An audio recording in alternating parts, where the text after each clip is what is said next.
Hi YouTubers, it's George in the garage again. This is probably the last video on radio for a while.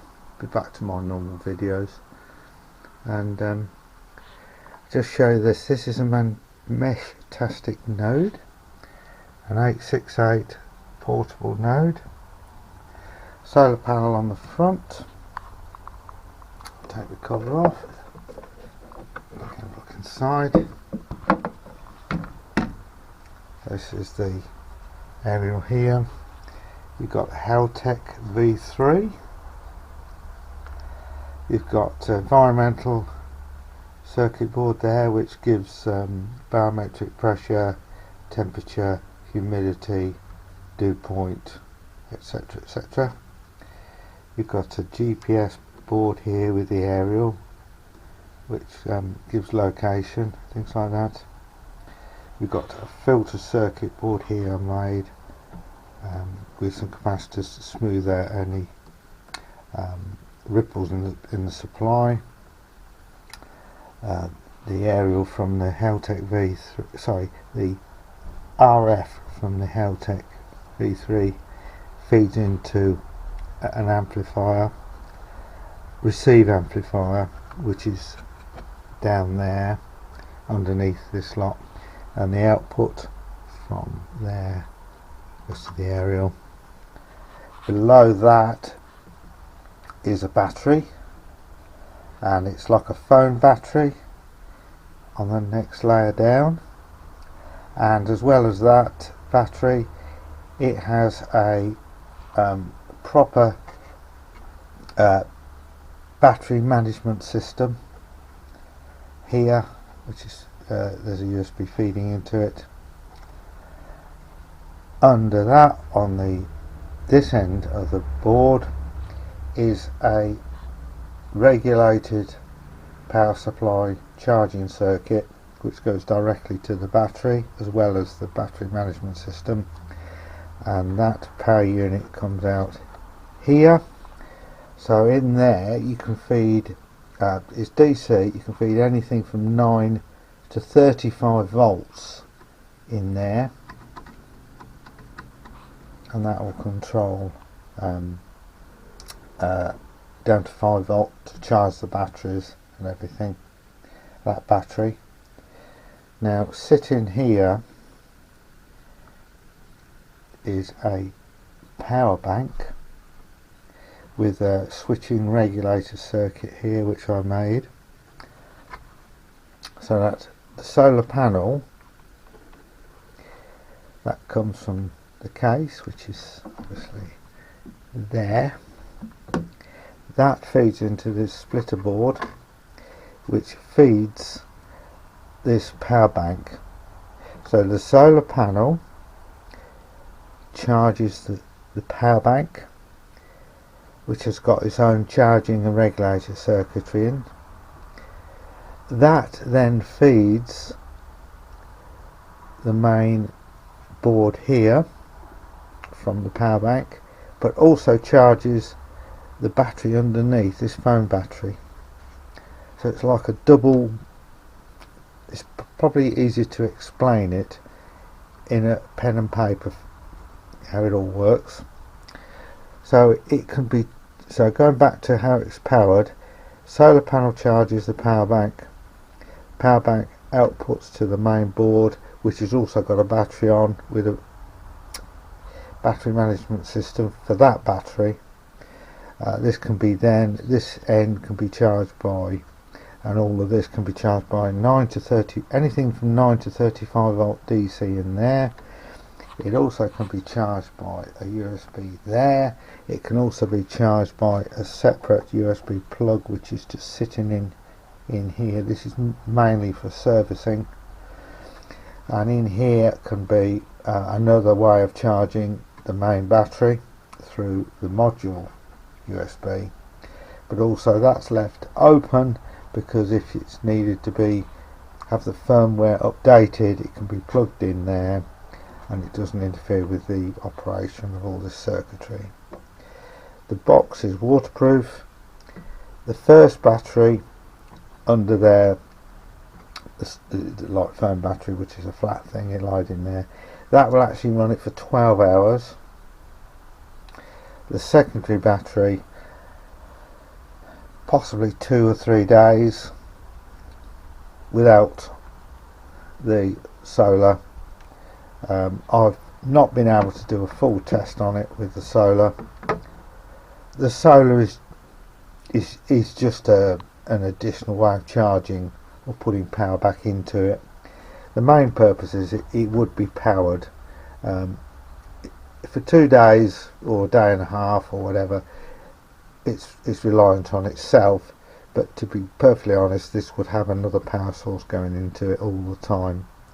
Only in the case of a power failure, like the mains going off or something like that, it will be running from its own standby sort of setup. Originally this was being built for somebody who was going to pay me to do it. He wasn't happy with the construction of this unit, don't know why, and so he went and bought one off the shelf which didn't work, and I've not seen him since. So yeah, this wasn't going to be intended to be built for me, but it's going to be now. I built so many Meshtastic nodes over the last few weeks. How many have I built? 1, 2, 3, 4, 5, 6, maybe 7. Something of that order. And I'm not doing any more. I'm not building any more. I'm sick of them. You know, they're fairly easy to do, but they're just so boring. It's not something, you know, I'm not into making mass production of anything really. I don't see the point. Yeah. Anyway, the ones that are out there are working, which I'm quite pleased about, and I've got some set up for myself. And I shall stop the video here, and I shall try and do some drawings of how the unit works. This is the second part of the solar node, and I thought I'd go over it very briefly from the circuit diagram. That is providing I can hold the camera. Right, aerial goes into an RF amplifier, which is 20 dB receive, and that then feeds directly into the Heltec V3. The Heltec V3 module here has 2 additions to it: temperature module and GPS. Temperature module obviously gives temperature, humidity, barometric pressure, dew point, etc. The GPS picks up satellites and actually gives its location into the Heltec. The USB connector on the Heltec V3 board is left with nothing connected. The reason for that is that's where you can update the firmware, or I can update the firmware. Now the amplifier, RF amplifier, the Heltec V3 and its modules here for temperature are fed via a primary battery, and the primary battery is like a phone battery which sits flat under the plastic board.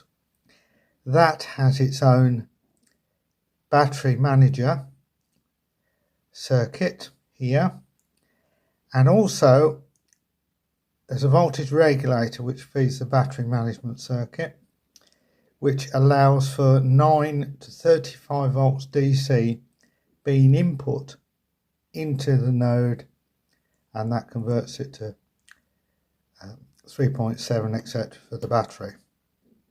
Okay, feeding also the battery manager circuit board is a power bank. Now it was cheaper to buy a power bank than it was to buy a set of batteries for the secondary battery. The power bank is charged via a solar panel, USB, can buy USB, and I could add extra things on here because there's more than one socket. Now how clever is this circuit? It's quite clever actually, and it runs from the primary battery, but when the battery voltage comes along and then starts going down. So assume that's full and that's empty. This battery management system here, notice that, and actually it will draw power from the power bank. So the power bank, so as soon as it gets to probably like 25%, I think it is, it will start coming back up to there. When the power bank and this battery management system sees that it's not taking any more charge, the power bank will shut off. However, what's taken from the power bank will be charged by the solar panel or the USB. So it's not intended to be totally off grid. It's intended to be run from a USB or 12 volt or something like that. But it just how it works. It's quite good how it works. It doesn't need a lot of intervention. And then say the USB here can actually, if that's plugged into a USB port, that will also charge this primary battery. So it's like a double whammy circuit. So it will run from a car battery, USB, anything from 9 to 35 volt here, and it seems to work very well. And yeah, it needs fully testing. The box is built in is IP67, and the sockets are on the bottom of the unit, so that any water's not on getting in the connectors if they're on the top. The only mod I'm going to do, the only on-off switch for this is actually adjacent to the Heltec V3 module. I need to run some wires from that to a waterproof switch on the outside, like a master switch. Might be a key switch, don't know. But I'll attach this drawing as a photo so you can have a quick look at it. And thanks for watching. Please subscribe and like. And I said earlier, I'm not really going to make any more of these things. They drive you mad, you know. You know, it's all similar all the time. So thanks again. Please subscribe and like.